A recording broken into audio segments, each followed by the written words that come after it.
Hey, this is Ben Johnson. I always say, is God big enough to answer my questions? Is God big enough to be challenged? My favorite verse in the Bible is, I believe, God help my unbelief. Hey, it's okay to question everything. Yeah. And it's okay to be intelligent and scientific. I think I'm still learning to know Jesus. I don't think there was like a before and after necessarily for me. And this is the upload.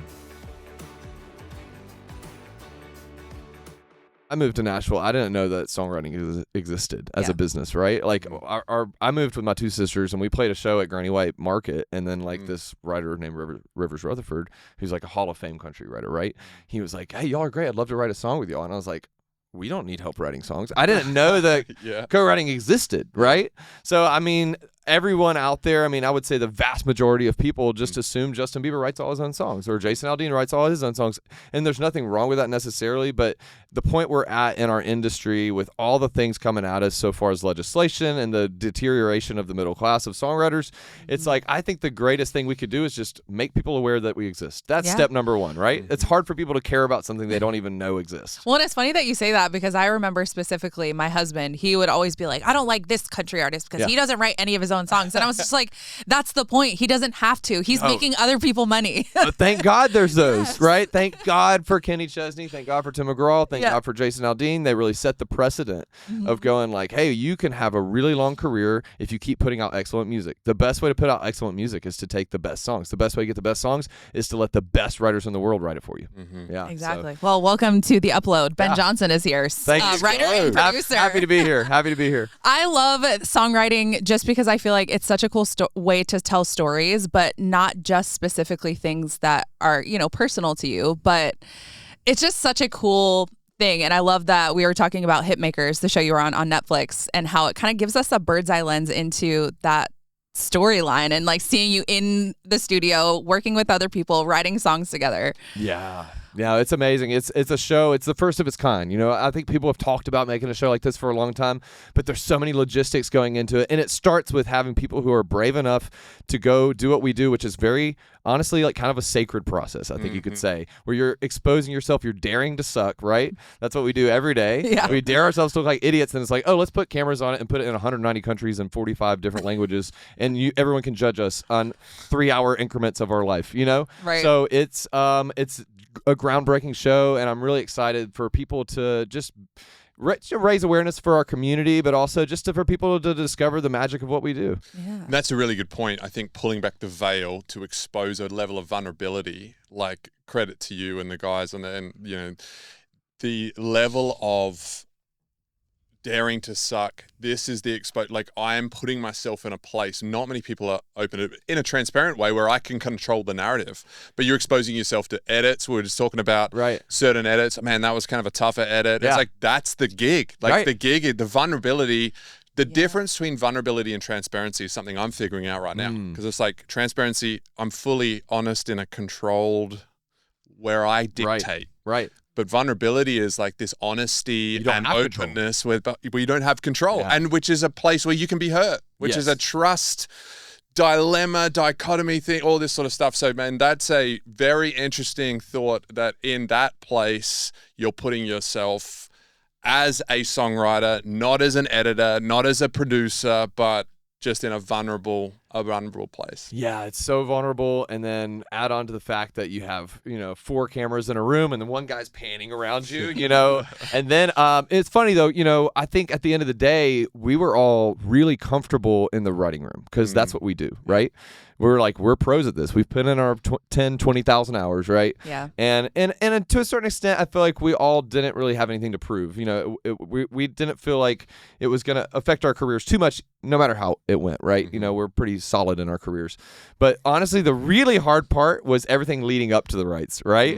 It's when I wake up at 10 a.m., I get mic'd, and I go eat a bowl of cereal, and there's 3 cameras panning around me, and I'm just like, I don't know how to eat a bowl of cereal. Here, put mayonnaise on these eggs. Yeah, I have no idea. I'm just like, this is so awkward. I'm just like, I literally, that was my first day. I'm eating a bowl of cereal. There's 2 cameras. No one else is awake. And I ate 2 bites, and I got so nervous, I just went back to my room. You're like, am I spilling it on myself? Yeah, I was like, I can't do this. That's great. And I love that we're kind of introduced to you as who you are, right? You're a songwriter, you're a producer. These are moments of you. But I'd like to kind of shift the conversation and have you invite us into your personal life and who you are as a human being and your relationship with religion and faith and how that goes. Take us back to the beginning. Yeah. I know you met your wife when you were super young, right? I met my wife when I was 13. Okay. Yeah, do you want to hear that story? Yes, I'd love to. Yeah, so I'll give you kind of the medium length story. I don't want to go too long, but so I played cello when I was younger, and Love that. I guess I still play cello, but and my wife was a fiddler. She played violin,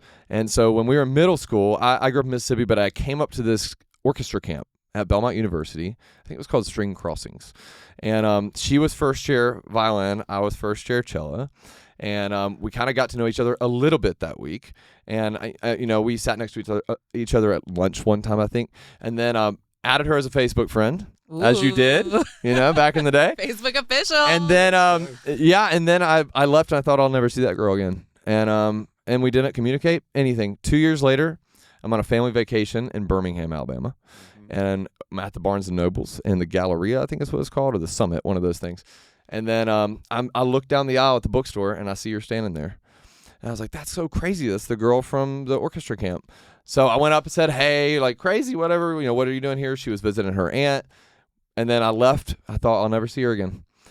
2 years after that, watching the Hannah Montana movie with my sister for her birthday. I have to clarify. I wasn't watching it by myself, okay? I was watching it with my sister for her birthday. Yeah, exactly. No shame in my game, but that is true. And she was in the movie. She played fiddle for Miley Cyrus, and I saw her playing The Climb or whatever, and I was like, that's that girl again. Wow. So I hit her up on Facebook, and I was like, hey, great job in the movie. And she said, thanks. And then, I just started releasing some music, so I saw this as an opportunity to hustle, and I said, you should buy my song on iTunes. Yes. Oh my gosh. And then she didn't respond. And I thought, well, I'll definitely never hear from her again. And about a year and a half, 2 years after that, I transferred to Belmont University. I walked in my first class. I sat down and looked next to me, and she was sitting next to me. You are kidding. That is insane. Yeah, pretty crazy. And I think she had a boyfriend at the time, but that didn't last very long. It all worked out, and we're I guess it's meant to be, you could say. I feel like those are the things in life where you can't not believe in God. And things like that happen. Oh yeah, I think about that all the time. There's a lot of like serendipity that I think we call serendipitous, but it's really God at work. And I think even down to I can get all into it, but like I look up at the sky all the time. I love space. I love the stars. Last week I went at Griffith Observatory in LA. If you haven't seen Centered in the Universe, it is at the planetarium there. And a lot of people go up to Griffith, but they don't go to the planetarium. It's $7 for a ticket. It is incredible when you look at how vast the universe is and how complicated it is, how small we are, and how just proportioned we are to the sun. Anyways, I know that's a tangent that y'all aren't ready to go down. Tangent, I'm ready. But I was like, that's Romans 1, bro. That's I love to be reminded of how small I am and how the things we stress out about really aren't that big of a deal, in the big scheme of things. So anyway. Yeah. Well, that's what Romans 1 says. It says God from the beginning of time has made himself evident in creation. And so we call it, the God-shaped hole. We call it karma or all these things we reference this evidence that's internal and external because it's like, how could this just be chance? How is all of these, how does Barnes and Noble factor into this? Like, how does, Belmont, dude, it's funny because your wife's Lauren, right? Yes. My wife's Lauren. Oh, no way. And we have a very similar, met at 13, didn't see her for 2 years. So as you're saying, I'm like, what are the chances that even just this, I'm just like, wait a minute. Yeah, so I'm not saying that's the evidence of God. No, our wives are Lauren. You know what? Yeah, yes. I think some people, it's interesting. I always say I don't have enough faith to not believe in God. I feel like it's hard to not believe for me. I agree. Yeah. And I'm a skeptical person at heart. Always have been. I would hear verses in the Bible and be like, I don't know about that. I'd do my own research, right? Yeah. Yep. So, it's interesting. A lot of people, I think, even talking about miracles, right? Like, it's like, I'm very skeptical. People are like, oh, I saw a miracle here, miracle that. But I'm like trying to teach myself to find evidence by just keeping my eyes open. And I think a lot of people let things go by them that it's like, hey, this is, there's that whole story of like the guy on the island, God sends him like, right, all the people to save him. He's like, no, I'm waiting on God. And it's like, no, he's been sending people, like he sent that fisherman over. Heaven. Right, yeah. I sent a helicopter, 2 boats. Exactly, yeah. It's like, oh my gosh. I think about that often. Yeah, me too. Me too. I think it's like training yourself to just like be aware of life. Yeah, I don't know. Yeah, my reading this morning actually was talking about how, is there anything too hard for the Lord? And it's just like thinking about that and just any aspect of your life. It's just like, God's not like anybody that we'll ever know or have known, because it's just like, he really has no limitations, right? So it's just like, he can just hang the stars in the moon. You know what I mean? It's just because he can. Yeah, that's so true. Yeah, it's interesting. It makes me think about, I heard this guy say one time, like, hey, be careful if you think God thinks exactly like you do, because that's a red flag. Yeah. That's a good way to say it. He's like, God is not the same as you. So if God thinks and votes and believes all the same things you do, you might want to be careful. Yeah, no kidding. And it's good to ask questions. I just want to like pause on that. I think the most important thing is that we ask questions, because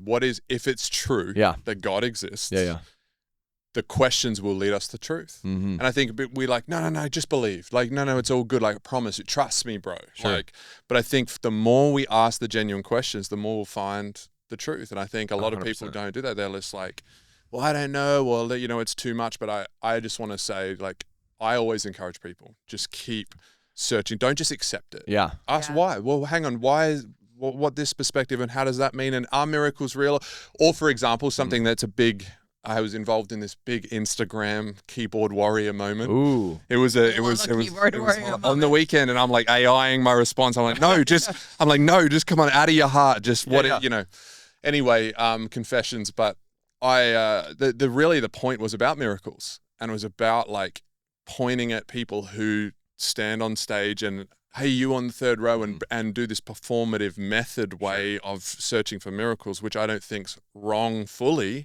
But the question is, well, then it's all fake. Yeah. And it's like, well, hang on, why is he doing it that way? Or why are they doing it that way? And does that mean I write it off, or do I dive in further of going, what does the Bible say? What is, you know, but the tensions that create the questions, chase them down. Yeah. Like, what would you say about that? Like, how's your process been in some of the tensions of life, the questions of life? What does it look like you to flip the book open, dive in harder, turn the stones, you know, have those conversations? I think you hit the nail on the head when you say, like, I always say, is God big enough to answer my questions? Is God big enough to be challenged? I think he is. Yeah. 1,000%. And man, something my friend Brian Simpson told me, another amazing songwriter, and I think he heard it from someone else, so I don't want to mess the credit up. But he said someone told him this, and he was asking someone about their faith, right? And he said, you know, what about you think about this? What do you think about this? Are you open to this? And they said, I have no dogma. And I thought that was very powerful to me, where it's like, I want to live that way, where I have no preconceived notions that can't be challenged, that can't be changed. I want to be open to everything. I want to be challenged in everything. And so that's something I heard maybe 2 months ago, and I've been trying to like implement in my own life. Like, I have no dogma. I have nothing preconceived that I'll that's a hill that I will die on necessarily. Yeah, it's kind of interesting way to look at things. That's a humility. Takes a humility to kind of posture yourself that way of like, it's not challenging my identity. Worst case scenario, right? The challenge that comes to me in the question reinforces truth in my life or exposes deception. Yeah. And so if I'm open and I don't get in the way of that and my ego, and it's not attached to my identity, all I'm going to do is win from it. Sure. But it does take humility. It does take security. Yeah. And I think it takes like intention too. Like, I think if you live that way, you can't live a passive life, right? You got to invite it. I think you have to be, I think you have to be intentional about looking for questions and trying to answer questions. I don't know. I think overall my life, like I said, I'm a very skeptical person. I don't like to believe things that people just tell me. You know, I like to do my own research. My favorite verse in the Bible is, I believe, God help my unbelief. And to me, that resonates with me every day. Say that again, bro. I believe, God help my unbelief. Yeah. And I honestly, and my favorite song I've ever written, coming out next month, I wrote with Chris Tomlin, and it's literally about that. And it's all about, it was a song I just needed to write to myself, where I go, I don't want to believe any of this stuff. It'd be much easier and more convenient to not believe anything, right? Yeah. in a lot of ways, and to make my yeah. own religion, and everything I do is perfect. Yep. But yeah, that's the verse in the Bible that actually I feel like keeps me sane in a lot of ways and keeps me on a good path. So good. And I love that you brought it up too, because I feel like when people think of like Christianity or like believing in God and people's relationship with him, and like it's just this like narrow line of like this is how it has to go, but it's just like we're human. Yeah. We have questions. Yeah. So yeah, that prayer is so powerful. Like just help my unbelief because we're going to have it. Yeah, and I think that's why I've always resonated a lot with like C.S. Lewis. You know, he was an atheist his entire life, really till towards the end, right? And yeah, I think, you know, Mere Christianity probably is a book that has meant more to my faith than almost any other book. Like, I think he comes at it in such a practical way for a skeptic like me. And it's funny, you know, I grew up in church my entire life, like since I was, you know, I was in VBS or whatever, like I said on the show. Like, I mean, I did all the things, but I've always been super skeptical. I don't want to believe any of it. And I think reading that book resonated so hard with me because it was the first time that I heard somebody say like, hey, it's okay to question everything. Yeah. And it's okay to be intelligent and scientific and come at this in like a logical way instead of just like a emotional way, right? Because I think a lot of church, I don't want to say all, and I don't want to, you know, put anything in boxes, right? But I think a lot of church comes at you in emotions. Yep. And it works for a lot of people, but for me, it's never worked. I feel like I'm being manipulated. So for me, like, that's why Mere Christianity, when I read that, it was like, hey, let's just come at this from, I don't believe in anything. How can we practically come to a logical conclusion that this is a defensible opinion to have? So anyways, yeah. Defensible is a great word. Right. Because defensive is usually the posture when questions are asked. Sure. And so I think, no, actually, the right way to think about it, if you're a defender of Jesus and truth, and whether you're a pastor, a songwriter, just someone, a C.S. Lewis type person, the truth is when your questions are asked, this is defensible. Right. So I'm engaged. Yeah. I'm engaged in questions. I'm engaged in the attack. I'm engaged in the cynicism. Sure. All these like, whoa, hang on, no. And I think that is a shift that I'm wanting to see more. Yeah. I am seeing more, dare I say. And I think the openness to questions and the wrestle, encouraging even, you know, inviting that because it is defensible. And if it's not, even better. Then we all get out of the cult. Like, you know, like what? No, that's not the right way to say it, but you get my point. I think that is the right way to say it, honestly. Yeah, I think it's like God has to be able to have a defense for putting us through all this to believe all these different things. Yeah. And I think he is big enough, if he is who he says he is, to do that. Yeah. Right? Right. And Jesus fielded the questions of cynicism, of legalism, of everything. He fielded them so well. Yeah. And it's like, that's the example. Yeah. Like, let's welcome him. And it's like, he didn't always just like answer them on that level. He had the wisdom and discernment to be like, what's really going on is this. Sure. And that wasn't defensive. Sure. That was defending on a truer level where they had their blinders on. And so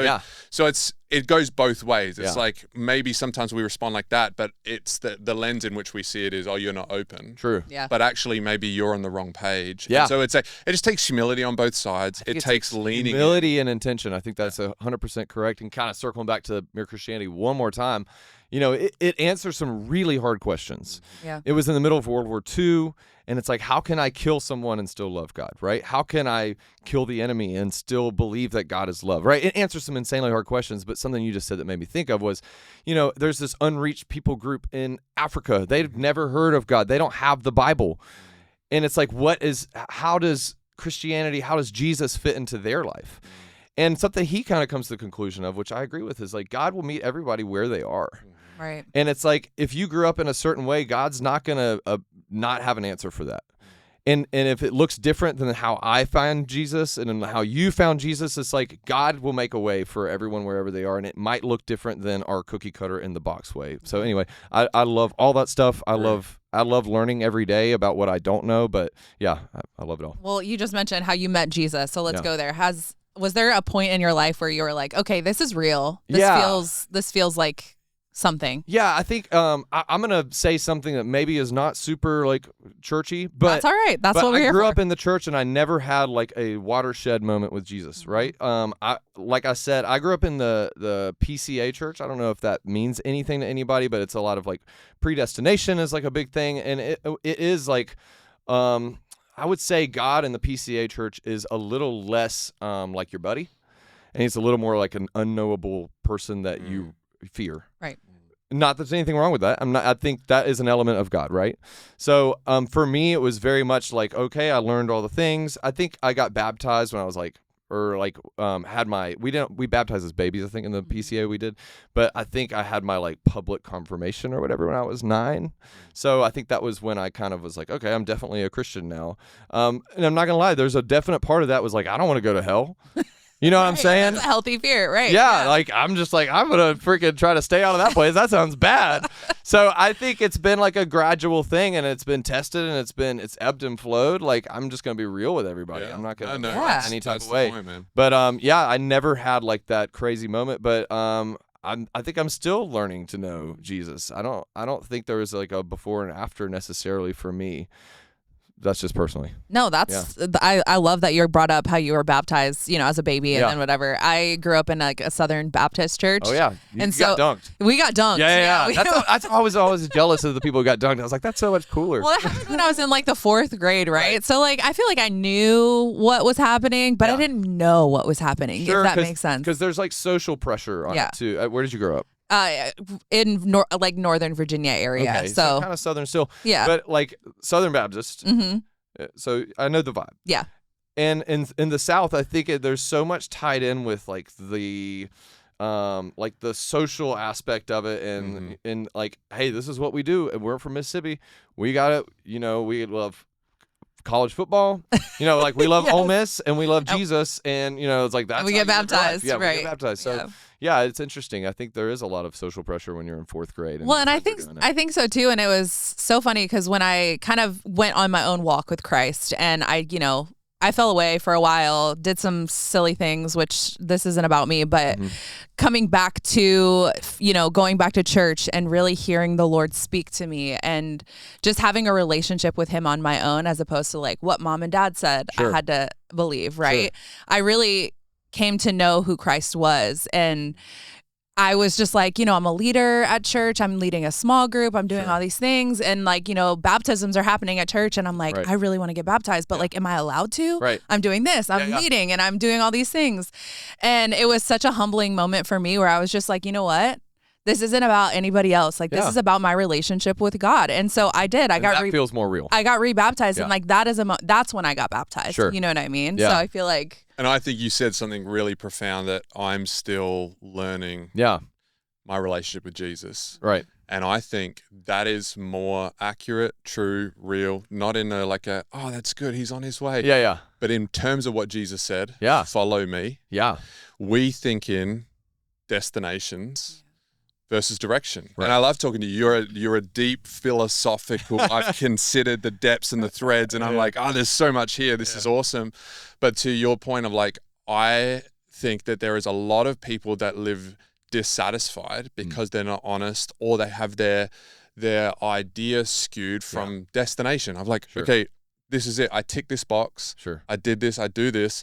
Now I should be. It's like, no, it's a journey. Yeah. Which means that satisfaction is step by step by step in following. Yeah. And that is the right thing. I mean, I'm a pastor. I've been a pastor for 17 years, which is probably not even supposed to be that because I was 19 when I started. But like, I feel like on my journey, I just appreciate the realness because I grew up around a lot of that and questioned a lot of the stuff I saw. Well, just believe it. You should just be baptized. You're good. Yeah. And I was like, no. I'm like reading this book and I'm like, hang on, what? What? Yeah. What are we saying here? Yeah. Like, I don't feel like that's that. And I think I've been this, I'm guilty too, wrapping my humanity in all of it, but doing our best of having a good heart of like, I'm just following. I'm learning every day.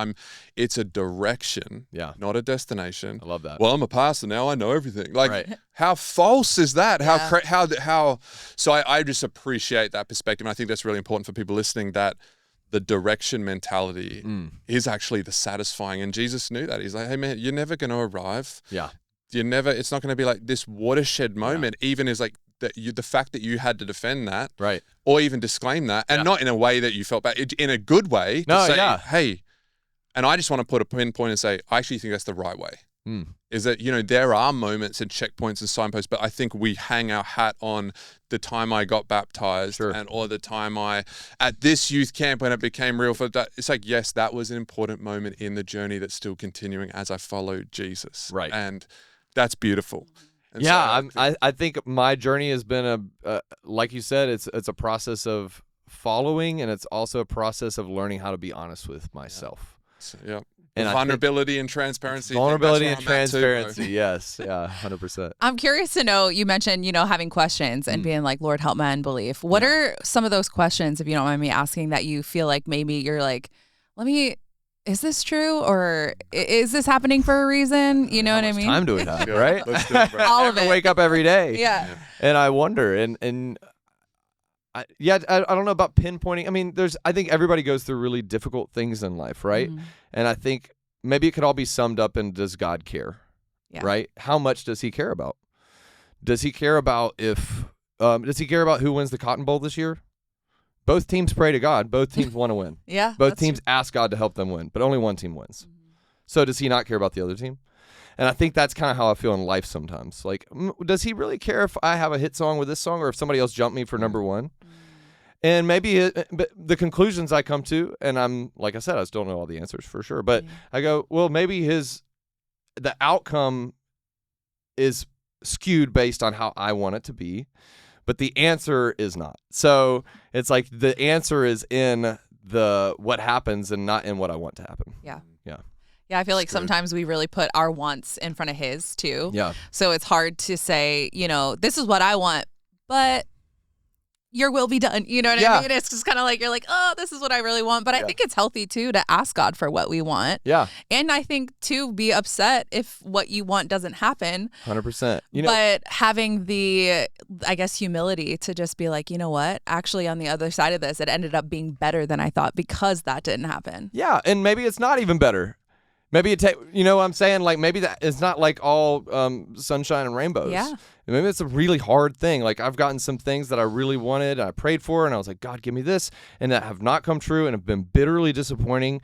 But at the end of the day, I say, God, I believe, help my unbelief. And the other thing I say is just like, trust the Lord. At the end of the day, it's like, it all comes down, do you trust God? Do you believe, like, when really difficult things happen to you, do you believe that God still has your best intentions at heart, right? Yeah.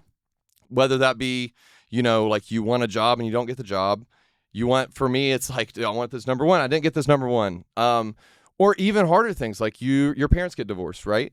Like, your child dies. Can you still say, I trust you, God? Like, when really difficult things happen. Like, one of my favorite stories in the Bible is when Abraham has Isaac, right? And he has to, oh man, I can go way in. I don't know how deep we want to go. Go. But, so deep. There. But and talk about challenging. Old Testament is extremely challenging for me. There's lots of things in the Old Testament that I go like, this is not the God I know. This is not the God Jesus was talking about. I don't know all the answers, but I love the story of Abraham and Isaac because, Isaac is younger than Abraham, and Abraham is, I guess, pretty old at this point. You're a pastor, you would know better than I would. And there's a lot of like intention in Isaac in the story because it's like a 3-day journey. First of all, they're going there, and I'm sure he's like, what are we doing here? And, they go up the mountain, and it's like there's no like Hillsong going on up there. He's like, this is not the worship service I thought we were doing. And then Abraham ties him down, and you're like, I'm pretty sure Isaac could have taken him. Yeah. Right? Mm-hmm. But the thing I get away from that story is like Isaac trusted, right? He trusted God even when it looked insane. And even when he was like about to lose his life, he was still trusting God. And of course, God comes in and sends the lamb, and he doesn't have to die. But I think that level of trust is something that I try to take forward in life, where I go, man, something impossibly sad has happened, or something impossibly difficult has happened. But it's like, I have to go, is God trustworthy at the end of the day? And I think everybody has to wrestle with that. And I think that's something you have to come to terms with daily. At least for me. And I think there's no trust without the wrestle. I think I prayed for my grandma to be healed. Yeah. She had cancer. Yeah. She's in heaven now. Yeah. And that process of like, because I was about to say, that I've been the architect of my own disappointment a lot, because I've wanted things that God was like, it's not good for you. And then he didn't give me. And but then at the same time, it's like, how do I reconcile that with my grandma? Right. Living, or, and I think the wrestle of the honesty of that, as I've leaned into it, I've found peace in it and found trust, but it is through my own literally writing down in my devotions and kind of a song start on, and this is not a pitch, but like on my knees in my own Gethsemane. And that moment of like being under the olive trees of like, take this cup from me, like this wrestle, and like, really I have to go through it. Like, it's like, I really have to like, what's this song? When I was a kid, we're going on a bear hunt. Going on a bear hunt. I'm going to catch a big one. Yeah. I'm not scared. And then it says, you can't go under it. Yeah. If you meet an obstacle, can't go, you got to go through it. Right.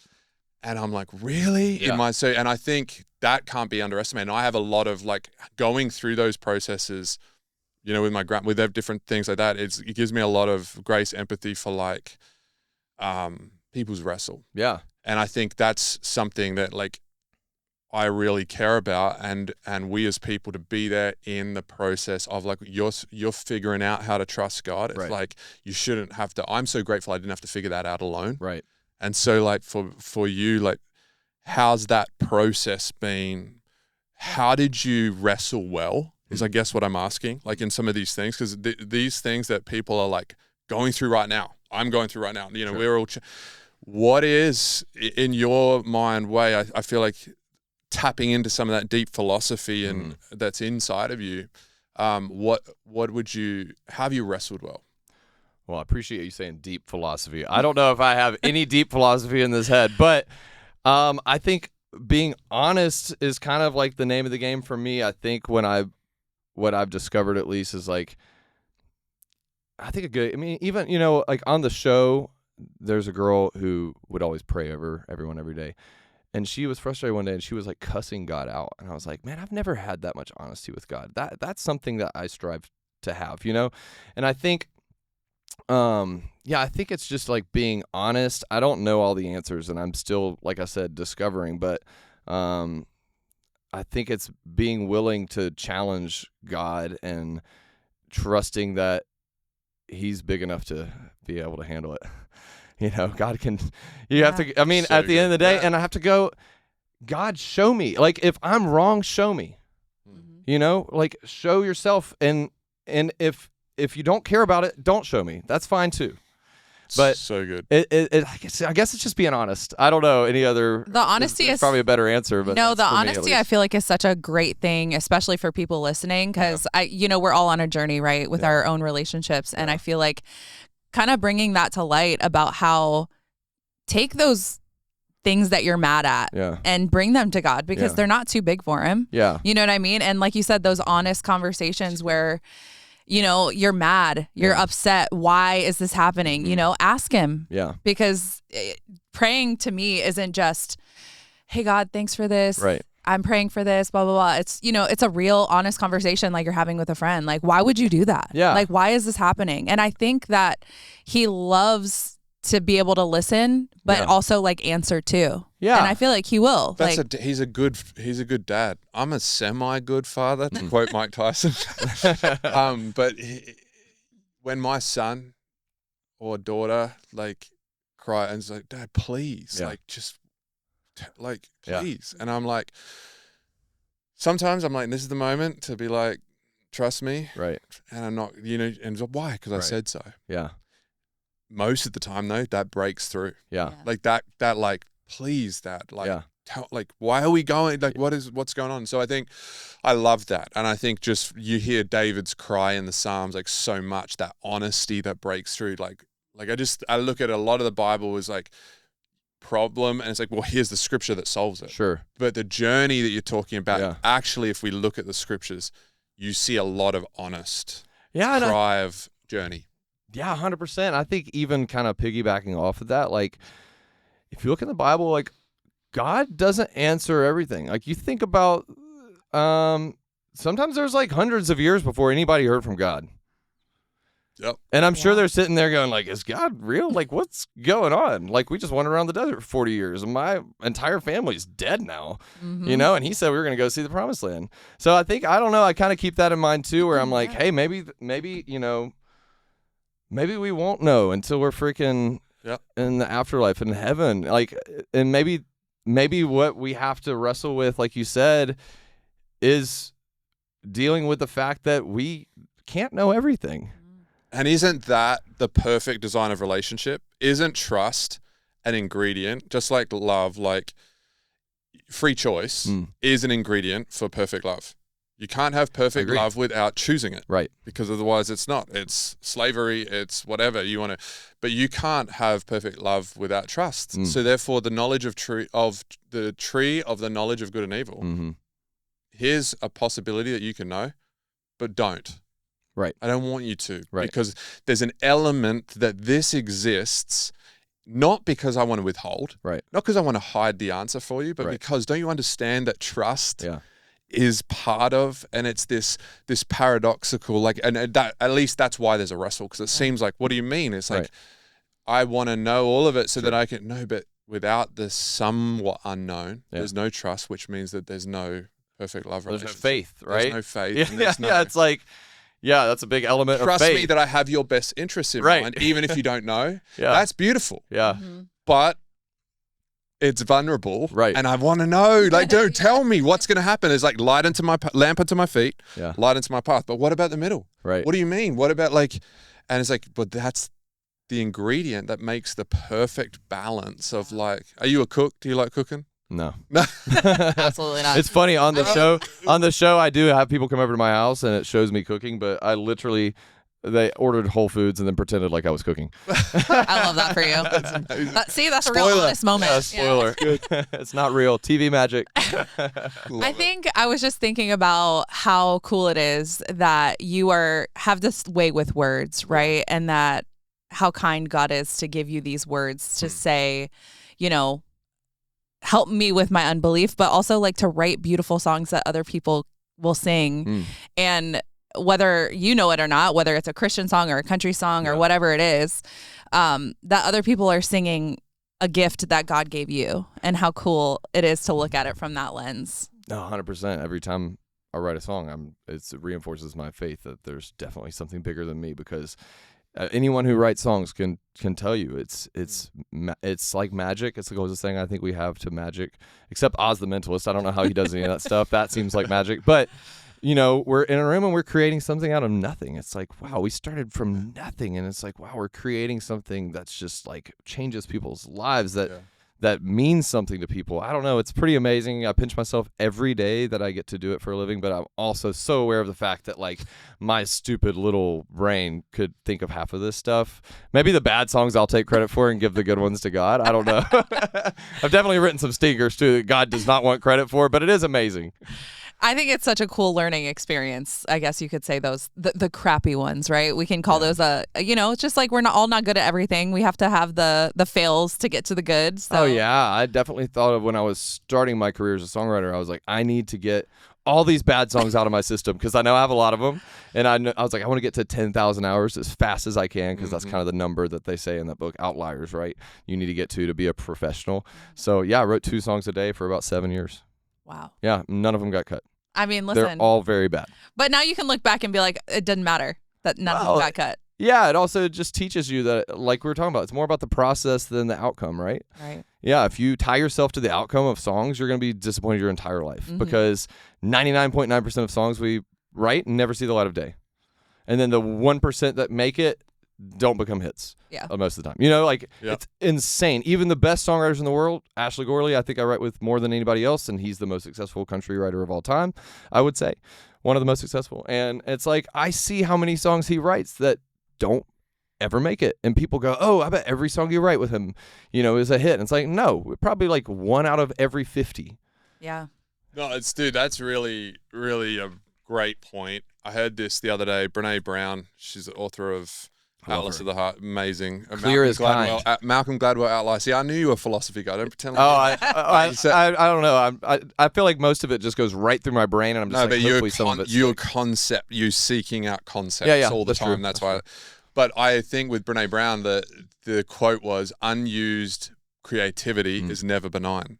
It always metastasizes into something. Oh, yeah. And when I read that, I was like, oh, and what you're saying is provoking that like truth that I think everyone needs to hear. It's like, even just like, that's not an outcome based. That's not a destination kind of thought. That's a direction. You will be constantly kind of disappointed. And exactly. And so it's like creativity is the process, not the outcome or the production. And I think Solomon is a phenomenal songwriter in the Bible that you never know. You don't really know. One times it tells us in 1 Kings 4, it says he wrote 1,005 songs. Yeah.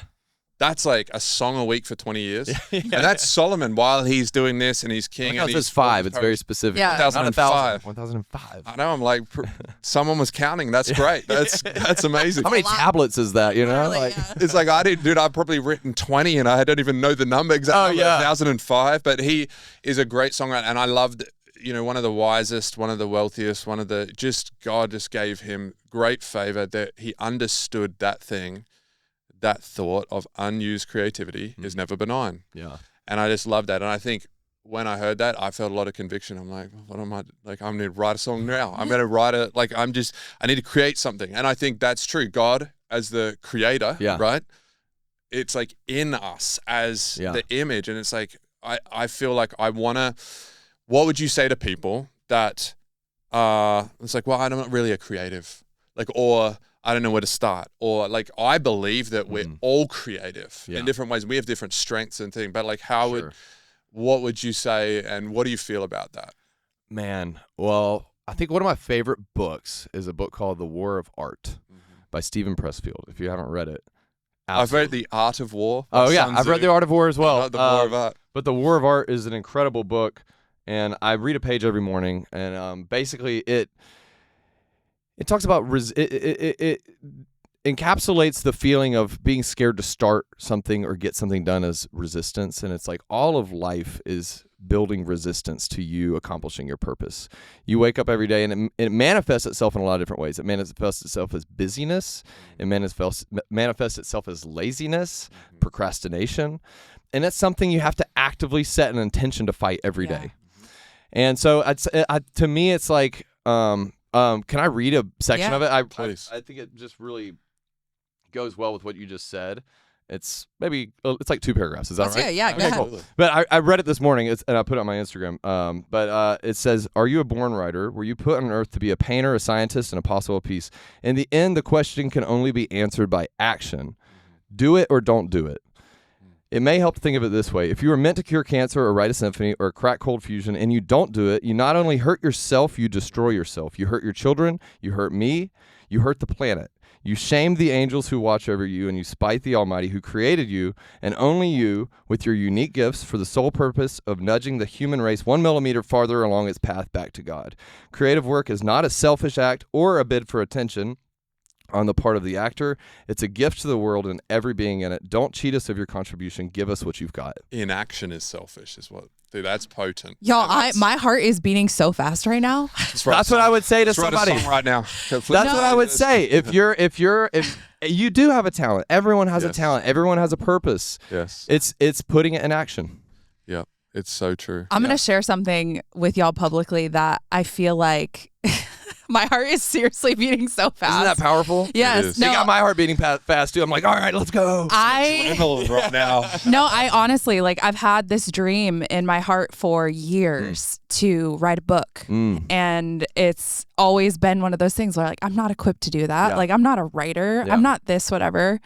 So a couple weeks ago, I went to a worship service at church and this man praying over me, he was just like, "Are you a writer?" And I immediately was like, "No." Yeah. And I was just like, wait.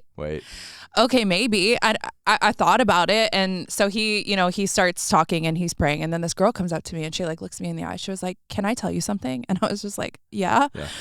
And she was just like, "The crinkled pages need to be uncrinkled." Whoa. Crazy. Start writing. And I was just like, okay. And then you saying that and I'm like, okay, God, I'm going to. And life will try to stop you. Yes. It will try to stop you. And just for anyone else feeling this type of way about anything, you cannot go into it going, if I don't write the #1 best-selling book of all time, this is a failure. Yeah. You have to go into it going, I'm going to do this work because I was meant to do it. Yeah. Yeah. Man. That's awesome. I love Well, that. thank you for depositing a word into me Hey, today. Sean, and I just want to point out, full circle back to the planetarium. I look up Yeah. the small part, the fact that you're reading that this morning, Yeah. the 2 different people, Yeah. the experience you've had Mhm. just recently that was very specific Yeah. to the point of me bringing up Brene Brown. And Yeah. like, that's my last week of like, and I'm starting like, oh man, I haven't written for ages. I need to be creating, and I bet you there are people listening that are like, yeah, this happened this week and I heard it and I've been feeling this. And I just want to say, this is how God operates, Yeah. not in just chance and coincidence, Right. but in divine nudges. I And love that. that's why I feel the adrenaline is I feel like you feel God's hand on Yeah. the divine nudge of this Divine conversation. nudges is great. Yeah. I love That's that. a good one. I But like that's that what because it's like it's not a push. He's not like that. It's not a slap in the face, even though that quote feels like it a little bit. It's like, but some people need to hear that. I need to hear that. That's my style of like, I actually need to like, come on, get over your insecurity. Yeah. It's not selfish to put something out and be like, hey, this is what I created. It's selfish to withhold it. It's the idea, oh, dude, it's all flown, but like the wealthiest place is the graveyard. That's just one of the saddest. Yeah. That's one of the saddest, the most creative, the most richest place is the graveyard, and that is a sad thought. Yeah. Yeah. And sometimes we need to be motivated by it. Sometimes it's sometimes it's a slap. I just feel like No, I think everybody It's a should write fire. their obituary. yes, Right? Yeah. Have you ever done that? I it's haven't, no. it's a good this thing to year do. for the first time, Yeah. tough, Really hard. really, Took me really hard. I Long did. time. I've one sentence. Yeah.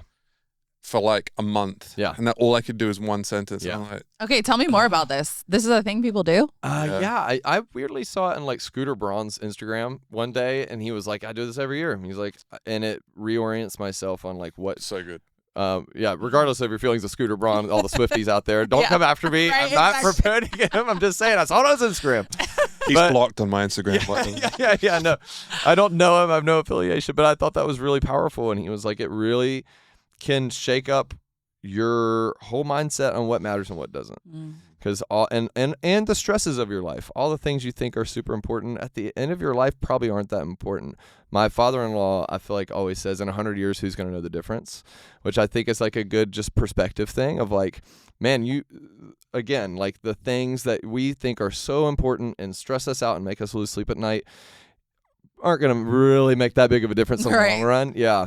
One more thing I was going to say about starting your book and stuff like that, that the War of Art talks about is it's about being intentional with the work and not waiting for inspiration.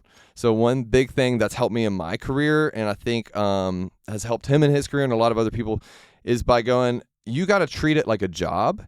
You don't wait until you're inspired. I don't go into a room with an artist and go like, I better be inspired today. I go into it and treat it like a job, and I go, all right, I'm going to work from 9 to 4 or whatever the hours are today, and I'm going to do my work. I'm going to clock out, and I'm going to go, you know what? I got done what I got done. I'm not going to worry about the result. I'm not going to worry about the outcome, and I'm going to go in tomorrow, and I'm going to do the same thing. It's consistency, and it's like intention of, it's like putting the work in versus like waiting for inspiration. I think that's like super important to creatives because we always want to be inspired. We want that adrenaline. We want that feeling, all that stuff. But at the end of the day, that's what separates the amateur from professional, I think. That's so good. And it's like amateurs wait to be inspired and maybe they get something done every now and then. Professionals consistently go in and make it their job to do stuff in spite of inspiration. And that's what I love about that. Beautifully summarizes outliers in that concept, that consistency is better than brilliance. Yes. And when we look at brilliance, we don't see consistency. We see this mystical cloud of unattainable, like, how do I cheat this? How do I break the 10,000 hours rule? Right. The answer is you can't. No. I think the only other concept in that book that recognizes an outlier between brilliance and not is when you were born in the year. Yeah. Like it depends on like whether you were the older kid in class and or the lower, which essentially is another version of consistency. Yeah. Is like your experience over growing up in formation over a long period. At the end of the day, it comes back to consistency. Such a good point. I listen to all of the things that we're talking about, and I come back to like the point of like, ask questions. Is it defendable? I think, is it tetherable back to the word of God? Because if that's absolute truth, like even consistency, I'll find that in the pages. And I'm like, that's why it's his word is a lamp unto my feet, a light unto my path. And I think that we do a bad job of that. And I am really passionate about like scripture that's absolute truth, and even just like watching Jordan Peterson's journey, and he's like anyone, he's on his own journey, but like figuring out and pulling up every stone and finding what is absolute truth versus not, and realizing that it tethers more often than not to the word of God is like, cool. So consistency, I'm thinking like Solomon, you know, a little folding of the hands, poverty will come on you like a bandit in the night. And it's like that consistency of, you know, it's like the which hard do you want? Get up, read a book, write a song, or do you want to just lie in bed a little bit long? But that's still hard because of what it will produce, which is nothing, which is, but so which hard do you want? You know, and I love that thought because that's motivating to me. It's like, I have a choice. Both are hard. Yeah. Either short term or long term. Yeah. But it's still in the category of hard. Yeah. And I'm like, that's like, and so I think one thing I'm passionate about is like taking the Bible beyond like quotes on the wall. Yeah. And like breaking it down in the tether of philosophy and deeper understanding like that. And what I love about C.S. Lewis is he did that so well. Yeah. He really tethered deep thought and philosophy to the word and absolute truth, which is why when you read it, your brain isn't stimulated alone, your spirit. So your spirit is leaping because you're like, you know, if you eat a really good, like healthy meal, and you're just like, something about it's just like different. I feel different. I feel good. Like I feel like I don't have a soccer ball in my like, but at the same time, everything we eat in America, by the way. It's tough, but I'm just saying, like, it's like that for your spirit. It's like when I read Lewis's works, I go, dude, there's something that like it's more than my mind.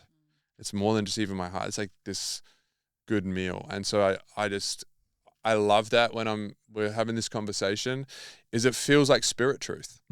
You know, it's different. It hits different than just like, cool thought, bro. Yeah, totally. You know, so it's a conversation too. Yeah, it's like, and it's pure, is what I'm saying. Yeah, I agree with that. Yeah. I want to say first, you said divine nudges earlier. I know that in the South, everybody always says God winks. Right, I like divine nudge way better. Oh, I do too. I'm gonna start saying that instead of God winks. That's funny. Love that. I've heard Jesus treat. I haven't heard that one. I haven't heard that either. I've heard God winks, and I never like it when I hear it. I feel the same way when people say God art. I don't know why I don't like that either. You're like divine nudge. Oh, they like sunset. God wink. God art. I'm sorry. I'm sure everyone in here's done it. God art. God art. You never seen that on Instagram? They take a picture of a sunset and they go #God art. Okay, I've never seen that, but I've seen them say like. You know what I'm talking about. She's done it before. I'm sorry. Use the hashtag. No, God art. It landed in the room. I'm so sorry, but I don't know why that just. I have a lot of weird like things that bother me that my wife constantly reminds me are not normal. So listen. Don't change it for me, please. Well, as we wrap up, I'm curious to know: is there anything specific that we can be praying for you? Oh man, shoot, that's a good question. Was not expecting you to say that. That's all right. Man, I'll say you could pray for my. I don't know how specific I can get, but let me just say, get as specific pray for as my family. Well, just so far as them, I don't know what I can share and what I can't share, but my sister-in-law has had a really hard time recently. So, definitely her family and her husband and their child. So, and then I would love this chance to plug our nonprofit. It's called MHI, Mental Health Initiative, and it was founded to help pay for people who have had multiple suicide attempts, and they need to go long-term residential treatment. Not covered by insurance 99% of the time. Extremely expensive, and it's the efficacy is 200 times psych wards. So it's like pretty much the only way we've found to stop people from reoccurring suicide attempts. So we just help pay for people to go to long-term residential treatments. And so important. So it's called MHI, Mental Health Initiative. I love that so much. And just as we wrap, and even just for me to be praying specifically, what have you found in that pursuit? Because obviously that's just such a needed. I think we slap band-aids on like wounds that are bleeding out. Sure. Like, you know, and it's like, just can we just figure out how to, what's going to tick the box of funding. Let's just, okay, boom.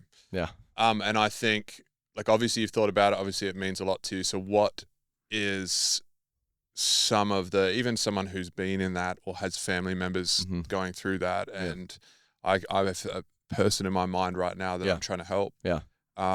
What are the most important things even for me? Just help me, like, how do you help somebody in the cycle? Sure.